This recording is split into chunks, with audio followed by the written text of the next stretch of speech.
एक बार की बात है, नागलोक में नागराज ने बहुत सारी शादी की हुई थी। वो सभी पत्नियों को समय नहीं दे पाते थे, जिस कारण उनकी सारी पत्नियां परेशान रहती थी।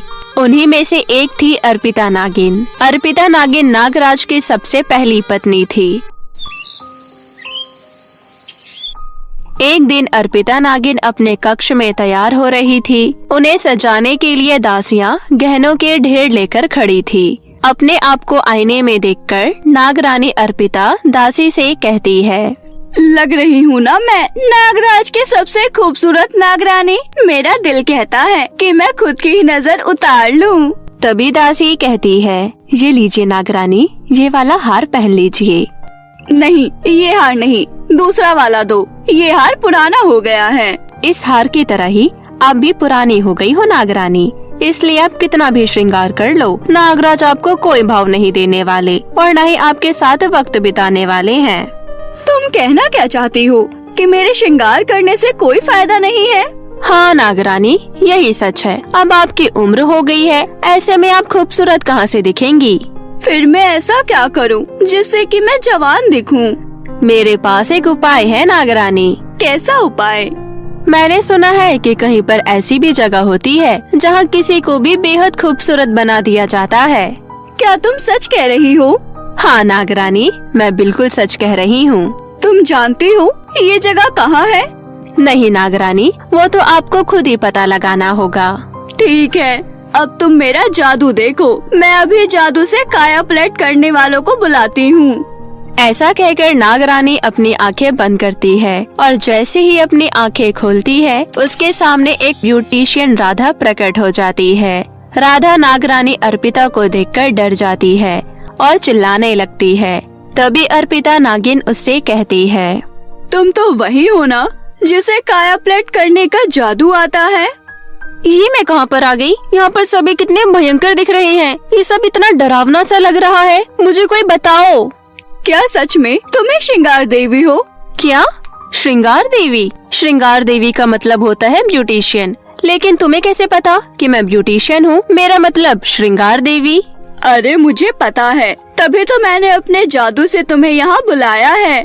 क्या जादू? हे भगवान, मेरे साथ ये सब क्या हो रहा है? पहले अचानक से मुझे ये अजीब अजीब लोग नजर आने लगे और अब इनकी अजीब अजीब सी बातें। कहाँ फंस गई मैं? हे भगवान, मुझे बचा लो।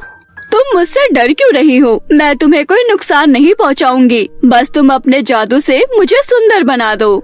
मतलब तुम्हें मुझसे मेकअप करवाना है? लेकिन बिना सामान के मैं तुम्हारा मेकअप कैसे करूंगी? और यहाँ पर दूर दूर तक मुझे नहीं लगता कोई पार्लर भी है। देखो, अगर तुमने मेरा श्रृंगार नहीं किया और मुझे खूबसूरत नहीं बनाया तो मैं तुम्हें डस लूंगी। और मेरे जहर को साधारण जहर मत समझना। मेरे एक बूंद जहर से तुम्हारी मृत्यु हो जाएगी। नागरानी की ये बातें सुनकर राधा मन ही मन सोचती है, अरे यार, अब ये क्या मुसीबत है? ये तो मुझे धमकी दे रही है कि अगर मैंने इसका मेकअप नहीं किया तो ये मुझे मार देगी। ये सोचकर राधा नागिन से कहती है, देखो खूबसूरत नागिन, मेकअप करने के लिए मेकअप का सामान लाना पड़ता है और यहाँ पर तो कोई सामान नहीं है, इसलिए मुझे अपने ब्यूटी पार्लर में जाकर सामान लाना होगा। क्या सामान चाहिए तुम्हें? तुम बस एक बार नाम बताओ, पलक झपकते ही वो सामान तुम्हारे सामने होगा। राधा नागिन को सारा ब्यूटी प्रोडक्ट बता देती है और पलक झपकते ही नागिन वो सारी चीजें प्रकट कर देती है, जिसे देखकर राधा बोलती है, अरे बाप रे, मैंने तो अभी के अभी नाम बताया था और सारे सामान की डिलीवरी भी हो गई। सच सच बताना नागिन, कौन सा शॉपिंग वेबसाइट इस्तेमाल करती हो? तुम अपनी बकवास बंद करो। मुझे तुम्हारी कोई बात समझ नहीं आ रही। तुम्हें जिस काम के लिए लाया गया है उस पर ध्यान दो, समझी तुम? नागिन की ये बात सुनकर राधा खुद में ही बड़बड़ाने लगती है, अरे यार, इसके तो अलग ही खुजली है। एक तो गंदा सा मुंह लेकर पार्लर आई है, मतलब पार्लर वाली को ही उठा कर ले आई है और पैसे तो देने से रही। उसके बाद राधा नागरानी के चेहरे पर फेशियल और ब्लीच करती है, जिससे उसका चेहरा खिल उठता है। उसके बाद राधा नागरानी के बालों को अच्छा सा कलर कर देती है और उसके चेहरे का मेकअप करती है। इतना सब कुछ करने के बाद जब अर्पिता अपने आप को आईने में देखती है तो वो हैरान हो जाती है और कहती है, कसम है इच्छाधारी नाग नागिनों की, अब लग रही हूँ मैं बिल्कुल नागरानी जैसी। मैडम, इसे ब्राइडल मेकअप कहते हैं। पृथ्वीलोक पर इसके बहुत चार्जेस है, पर आप तो 1 रुपए भी देने से रही। क्या कह रही हो तुम? मुझे कुछ समझ नहीं आया। हाँ, पैसों के बारे में कहा है ना, समझ कैसे आएगा। अच्छा सुनो, अब से तुम इस नागलोक में ही रहोगी। मैं अभी अपना श्रृंगार नागराज को दिखा कर आती हूँ। नागरानी की ये बात सुनकर राधा बेहोश हो जाती है। उसके बेहोश होते ही नागरानी अपनी दासी को बुलाती है। दासी जल्दी आओ, काया पलट वाली बेहोश हो गई है, जरा उसको होश में तो लाओ। नागरानी की बात सुनकर दासी आती है और एक पतीला पानी राधा के ऊपर डाल देती है। राधा की एकदम से आँख खुलती है। वो कहती है, देखो नागरानी, मैंने तुम्हारा इतना अच्छा मेकअप कर दिया, मतलब तुम्हारी काया पलट कर दी, लेकिन फिर भी तुम मुझे घर नहीं जाने दे रही हो। ये तो गलत बात है। मेरे छोटे छोटे 2 बच्चे हैं, मैं नहीं गई तो उनका ख्याल कौन रखेगा। देखो, अब तुम्हें यहाँ तो रहना ही पड़ेगा, मैं कुछ नहीं कर सकती। अरे ऐसे कैसे कुछ नहीं कर सकती? एक रास्ता है मेरे पास, तुम्हारे परिवार वालों को भी यहीं ले आती हूँ। खबरदार, जो तुम मेरे परिवार वालों को यहाँ लाई। मेरी दोनों बेटियाँ सांप से बहुत डरती है, उनको तो यहाँ हार्ट अटैक आ जाएगा। फिर तो तुम्हें यहीं रहना पड़ेगा, इसके अलावा मेरे पास कोई और रास्ता नहीं है। मेरे पास एक आइडिया है, आप तो यहीं पर अपना पार्लर, मेरा मतलब है काया पलट, क्यों नहीं खोल लेती? लेकिन मुझे तो मेकअप करना आता ही नहीं है, तो मैं कैसे करूँगी? मैं सिखा दूंगी आपको बहुत अच्छा मेकअप करना, बिल्कुल मेरी तरह, लेकिन उसमें तो समय लगेगा। मेरे परिवार वाले तो मेरी चिंता करने लगेंगे। अरे इसका समाधान तो मेरे पास है, तुम्हें पता नहीं है। भोलेनाथ की साक्षात कृपा है मेरे ऊपर। मेरे पास बहुत ज्यादा शक्तियाँ हैं। मैं अपनी शक्ति से पृथ्वीलोक का समय रोक सकती हूँ। तो जब तक तुम मुझे मेकअप नहीं सिखा देती, मैं पृथ्वीलोक का समय रोक देती हूँ। जब मुझे सारा मेकअप आ जाएगा तो तुम पृथ्वीलोक पर चली जाना।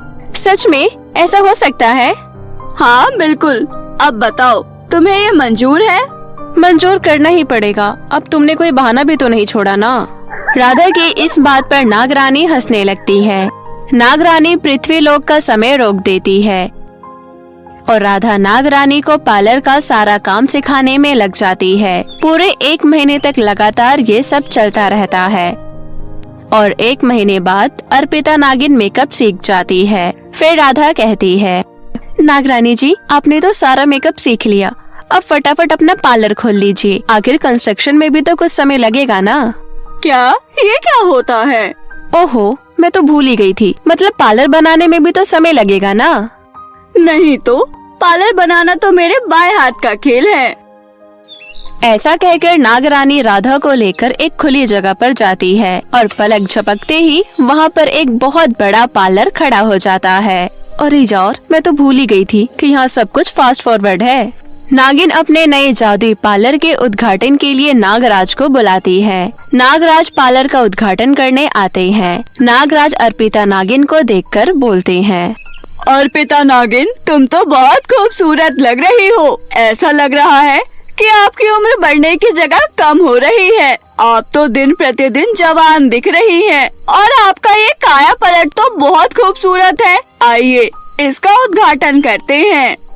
शुक्रिया महाराज, ये इस नागलोक का पहला काया पलट है, इसलिए मैंने इसको आपका नाम दिया है, नागराज नरेंद्र काया पलट।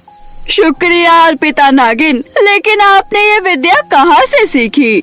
नागरानी राधा को आगे करती है और कहती है, ये है हमारी गुरु, इन्होंने ही हमें इतनी अच्छी विद्या दी है। नागराज राधा से कहते हैं, वाह, आपके हाथों में तो सचमुच अद्भुत कला है। आप यही क्यों नहीं रह जाती? राधा जैसी ही ये बात सुनती है, उसका फिर से सर चकराने लगता है, लेकिन इस बार वो खुद को संभाल कर कहती है, देखिए नागराज, मैंने वैसे यहाँ बहुत समय बिता लिया है। अब अगर मैं यहाँ पर एक पल भी रही तो मेरी तो मृत्यु हो जाएगी। वो क्या है ना, मुझे आपके नागलोक में सांस नहीं आती।